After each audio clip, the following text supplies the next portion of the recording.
Sir నమస్తే అండి. ఏం చేస్తుంటారు? ఛానల్ చూసేవారు అందరికీ నమస్కారం సార్. ఏం చేస్తుంటారు సార్? నాది ఐరన్ వ్యాపారం అండి. ఐరన్ వ్యాపారం. ఐరన్ వ్యాపారం ఏ సార్ పూర్తిగా అసలు కుదేలైపోయిందంటగా నిర్మాణ రంగం. చంద్రబాబు నాయుడు వచ్చి పూర్తిగా నాశనం చేశాడు అంటున్నారు. చంద్రబాబు నాయుడు పూర్తిగా నాశనం చేయాల, గత ప్రభుత్వం నాశనం చేసి వెళ్ళింది.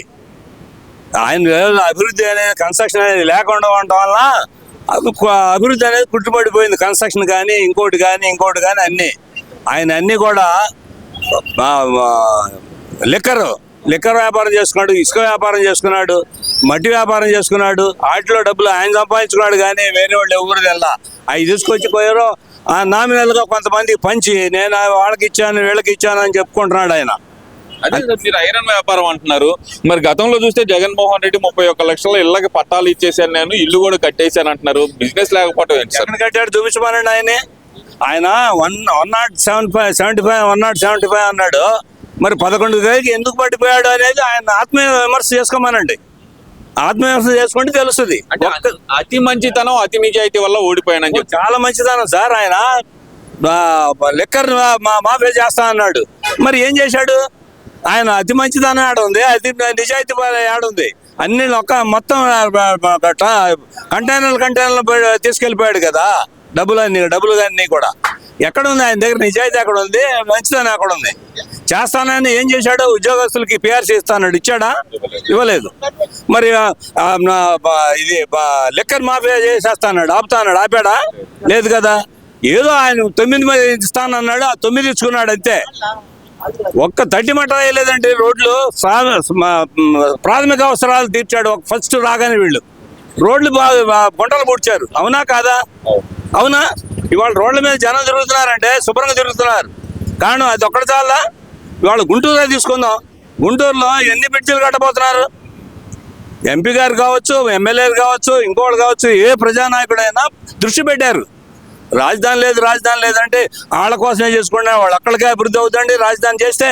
అంతే అంట కదా సార్. అక్కడ ఒక వర్గం కోసం మాత్రమే కష్టపడుతున్నారు. అవ్వచ్చండి, అందరూ ఉంటారు దాంట్లో. ఒక్క వర్గాన్ని నువ్వు ఏలు పెట్టి చూపిస్తే నీ వర్గాన్ని నువ్వు చేసుకోలేదా? అది కాదు. 1000 ఉద్యోగాలు అంటే 1000 ఉద్యోగాలు మీ రెడ్డి వర్గానికి ఇచ్చుకున్నావుగా.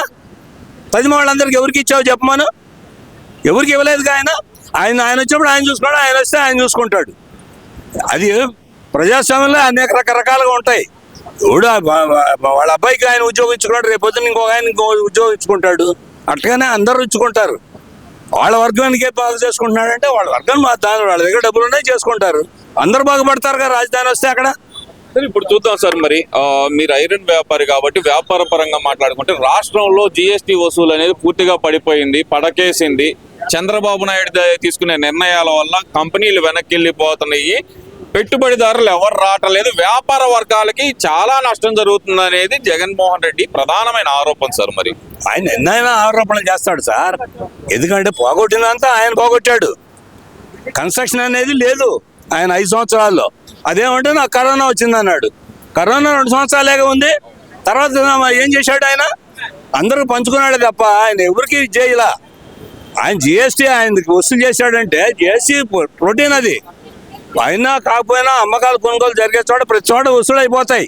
ఈయన డబ్బులు ఇచ్చాడు వాళ్ళకి, వాళ్ళు వచ్చి మందు కొనుక్కున్నారు, ఇంకోటి కొన్నారు, జిఎస్టీ వచ్చింది.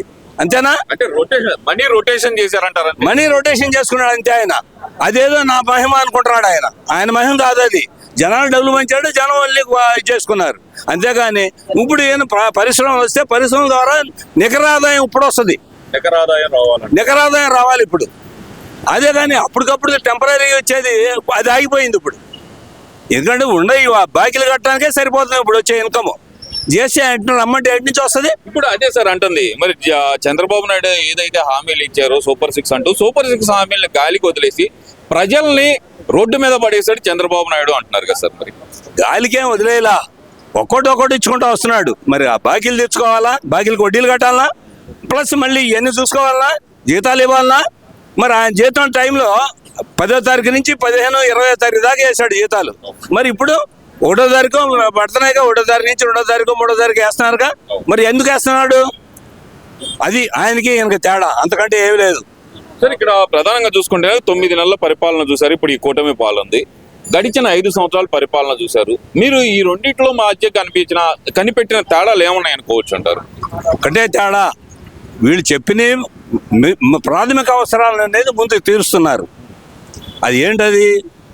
రోడ్లు కావచ్చు, ఇంకో పవర్ కావచ్చు, ఇంకోటి కావచ్చు అనేక రకరకాలుగా తీర్చుకున్నారు.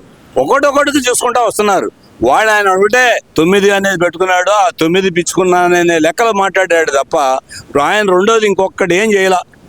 ఏ రంగం చూసుకున్నా, విద్య తీసుకున్నా, కన్స్ట్రక్షన్ తీసుకున్నా, ఇంకోటి తీసుకున్నా, ఏది తీసుకున్నా కానీ అన్ని కుంటుపడిపోయినాయి. అంటే విద్యా వ్యవస్థని సమూల మార్పులు చేసి నేనే కొత్త విధానం తీసుకొచ్చాను, పిల్లలందరికీ మంచి చేసింది నేనే అని చెప్పి జగన్మోహన్ రెడ్డి వాదన సార్. ఇప్పుడు చంద్రబాబు నాయుడు వచ్చి అసలు విద్యార్థులకు ఫీజు రీఎంబర్స్మెంట్ కానీ, తల్లికి వందనం కానీ ఏమి ఇవ్వకుండా మొత్తాన్ని ముంచేశాడు అనేది ప్రధానమైన ఆరోపణ. కావాలండి రీఎంబర్స్మెంట్, ఏదో అవసరం ఉన్నోడికి కావాలి కానీ ఎవరికి పడితే వాళ్ళకి ఇస్తానంటే ఎట్లాగా? ఇప్పుడు నాకు ఇస్తారా? మా పిల్లలకి ఇస్తారా? ఇవ్వరు కదా. ఎవరైతే అవసరం ఉన్నారో అర్హులో వాళ్ళకి ఇస్తారు, అంతేగాని ఎవరికి పడితే వాళ్ళకి ఇస్తారా? ఎవరికి ఇస్తే ఏమవుద్ది? ఇప్పుడు వ్యవస్థ అంతా నాశనం అయిపోయింది. ఆయన ఇచ్చింది అది ఆ పని చేశాడు ఆయన, అంతేగాని ఎవరు అవసరం, ఆకలి వేసినోడికి అన్నం పెట్టాలా, ఆకలి లేనివాడికి అన్నం పెడితే ఉపయోగం ఉంది? అది చేశాడు ఆయన. నిన్న అసెంబ్లీలో మాట్లాడాడు ఎవరో మన విద్యాశాఖ మంత్రి గారు ప్రతిపక్షాన్ని. మీ దాంట్లో 10 లక్షల మంది తగ్గిపోయారు, దానికి ఎవరైనా చెప్పమంటే ఏం చెప్పాడు? చెప్పలేకపోయాడు ఆయన. అంటే ఇక్కడ మీరు మాట్లాడారు కాబట్టి దాని గురించి ఒక క్వశ్చన్ సార్. ఏ గణాంకాల ప్రకారంలో మీరు చెప్పారని చెప్పి లోకేష్ గారిని అడిగారు కదా, అంటే గణాంకాలు ఎలా అనేది మరి ప్రతిపక్ష నాయకుడు మాజీ విద్యాశాఖ మంత్రి అయిన బొత్సకి తెలియలేదంటారా? తెలియకపోయినా నటన చేశారు వాళ్ళు, అంతే. కారణం ఏంటంటే తల్లికి వందనం అన్నారు, ఇంకోటి అన్నారు, అమ్మోడు అన్నారు, ఎన్ని ఇచ్చుకోవటానికి, అవన్నీ తీసుకుంటానికే వాళ్ళు బళ్ళ దగ్గరికి వచ్చారే తప్ప చదువుకోవటానికి రాలా. వచ్చి ఉంటే మరి బళ్ళలో 10 లక్షల మంది ఎందుకు తగ్గిపోయారు? ఎందుకు తగ్గిపోతారండి? అది తెలుసుకోలేకపోయాడు ఆయన ముఖ్యమంత్రిగా ఉండి. సార్ మరి అయితే ఇప్పుడు జగన్మోహన్ రెడ్డి చెప్తున్న వాళ్ళ నాయకులకు చెప్తుంది ఏంటంటే మళ్ళీ మనం తిరిగి వద్దాం, పోరాటం చేద్దాం, ప్రజా సమస్యలపై పోరాటం చేద్దాం, నేను వస్తాను జనవరి నుంచి అని చెప్పి ఆయన ఒక పిలిపించారు సార్. మరి ఇప్పుడు మార్చి కూడా వచ్చేసింది, మార్చి ఎండింగ్కి వస్తున్నాం ఆల్మోస్ట్ ఆల్. మరి అయినా సరే దాని గురించి ఎక్కడ ఎందుకంటే చర్చ రావట్లేదు అంటారు? వస్తానంటాడు, రాలేడండి ఆయన రాలేడు. జనంలోకి వచ్చే మనిషి కాదు అతను. ఆయన ఏంటంటే ఆయన ఏదో టైం బాగుండి ఒక్కసారి అన్నాడు కాబట్టి ఒక్కసారి సీఎం అని చేశారు. ఇక ఆయన జీవితంలో కాలేడని ఆయనకి అర్థమైపోయింది. అందుకనే ఆయన వెనకాడుతున్నాడు. ఎప్పుడన్నా ఇప్పుడు 9 నెలలు అన్నాడు, 9 నెలల జనంలో ఎక్కడైనా కనపడ్డాడు చెప్పానండి? డైరెక్ట్ ఫేస్ చేశాడా? మీరు పోయి అక్కడ కూర్చోండి, జనాలు చేయండి అని నాయకులకు చెబుతున్నాడు కానీ ఆయన ఎక్కడన్నా ఒక్కసారి బయటకు వచ్చాడా? లేదు, రాలేడు ఆయన. ఎందుకంటే మంచి పని చేయలే ఆయన. జనంలో ఆయనకు లేదు కాబట్టి 11కి వచ్చాడు. వచ్చి ఉంటే కనీసం మినిమం అన్న దీనికన్నా వచ్చాడు కదా ఆయన మా ప్రతిపక్షానికి. అది లేదు, అది వస్తే ఇస్తా ఆయన అడ్డం సాగు పెట్టుకొని తప్పుకొని తిరుగుతున్నాడు. అది అసెంబ్లీ కూడా వెళ్ళకుండా తప్పుకు తిరుగుతున్నాడు. ఇక్కడ అసెంబ్లీకి వెళ్ళకపోవడానికి ప్రధాన కారణం 11 సీట్లు అయినా సరే 40% ఓట్ షేర్ నాకు ఉంది కాబట్టి నాకు ఇవ్వచ్చు కదా, నేను ఒక్కడనే కదా అంటున్నారు. అడిగితే ఎట్లా ఇస్తారండి? పద్ధతి ప్రకారం ఇస్తారు కానీ నాకు 40% ఉంది నాకు ఏమంటే ఎట్లా ఇస్తారు? అది రాజ్యాంగంలో ఏంది? ఆయన ఇస్తారా? ఆయన ఇచ్చాడా? రాజ్యాంగంలో లేదని ఆయన ఇచ్చాడా? చెప్పమనండి. చెబితే అట్నే ఇవ్వచ్చు. అంటే ఇప్పుడు మళ్ళీ అయితే తిరిగి వచ్చే అవకాశం లేదంటారు? ఇక నాకు తెలిసి అయితే లేదండి.